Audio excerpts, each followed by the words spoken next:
discussion. With me now is Tristan Snell. Cheers. Former New York Assistant Attorney General. Tim O'Brien, senior columnist at Bloomberg Opinion. And Tara Dowdell, Democratic strategist, former apprentice contestant, and president of the Tara Dowdell Group. Thank you all for being here. And I do want to start on that. Mr. Snell, let's talk about that because, you know, one would assume that the CFO of a company, who's the long-standing financial sort of guru of that company, going back to Trump's father, would know that you can't take gifts like a free house and a free car and free stuff without reporting it, right? So if he didn't, it does, to Tom Winter's point, beg the question of if he knowingly still benefited in this way that you would think would have known better, what else were they up to?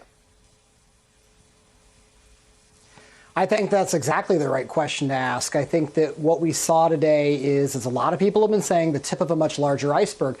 I think the thing that was most interesting to me in that entire indictment was were the allegations that they were actively, knowingly falsifying records, both internal records within the Trump organization as well as then filing false tax returns. If they were extending that kind of practice, removing notations, adjusting numbers, if they were doing that with regard to the valuation of their properties with tax authorities and in turn with banks and lenders, that's the big case that's coming. So I think this might have been a bit of a teaser, a trailer, if you will, of coming attractions. And what does it tell you, Mr. Snell, and this is you as a former prosecutor, that the grand jury still has months and months to go all the way until November? Would it be likely that Weisselberg would be the ultimate target and that this would be it? Or does it, you know, the length of the grand jury and the fact that it's still extended, does that tell you something? The fact that they did the special grand jury 6 months, and by the way, it can be extended.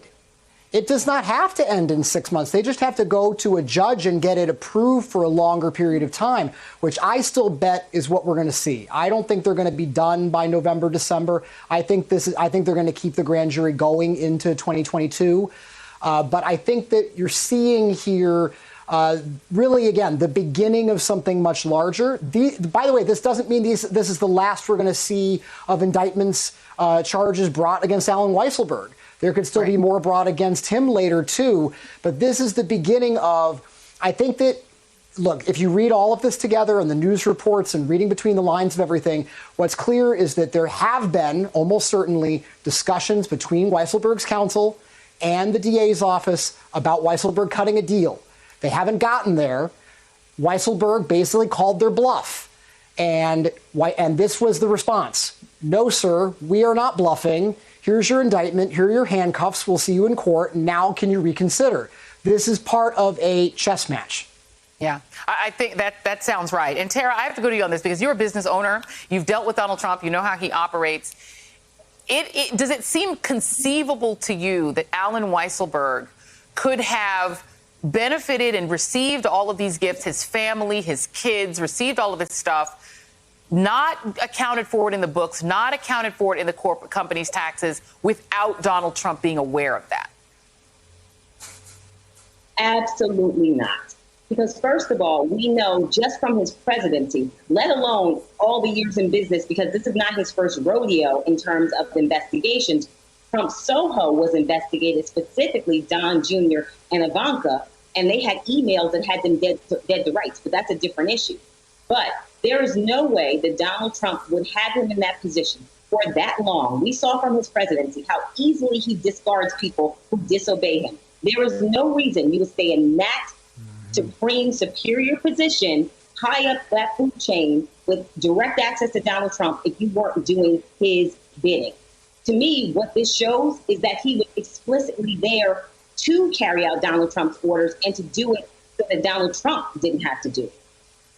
It's a good point. And I can recall, Tim O'Brien, back in my AM Joy days, you said to me, sitting across the table, that Alan Weisselberg will be the one that prosecutors will focus on because he's the one who keeps the numbers, right? And so just from your point of view, having covered Donald Trump so long, I guess I'll ask you the same question. I mean, this is, roughly $900,000 in tax evasion, $556,000 in federal, $106,000 in state. It seems like a fairly sort of mundane tax fraud case.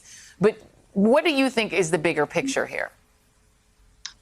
Well, clearly, Joy, the bigger picture is whether or not they're going to catch Donald Trump and other members of the Trump organization in much more egregious frauds, possibly involving bank fraud and tax fraud, possibly money laundering could be in play here. I think for as sort of meat and potatoes as this case was, it was far more sweeping than anyone expected. Allen Weisselberg faces a maximum of 15 years in prison if he's found guilty on these charges. I doubt he'll get a sentence that big, but he's that long. But he's a 74-year-old man. He's not going to want a 2-year sentence or a 3-year sentence.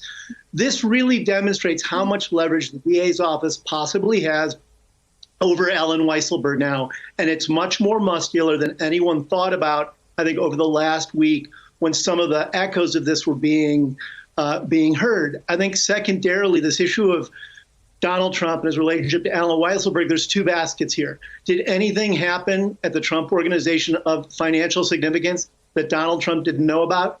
Absolutely not. We deposed Donald Trump for 2 days under oath in 2007 on a range of parallel issues. And during the course of that deposition, he made it very clear that anytime they presented a financial picture of the Trump Organization to the outside world, including banks and the media, it was in conjunction with Allen Weisselberg, and they conferred extensively with one another before they did it.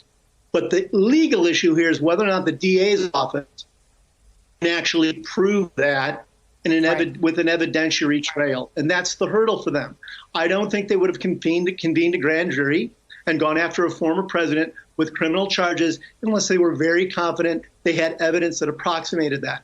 So we're very much in the first act of this. There are going to be more acts. And I think Trump and his legal advisors have lots of reasons to worry, because the issue here now is the leverage here to make Allen Weisselberg flip. And I would suggest that, yes, it exists, and it exists in a very robust way.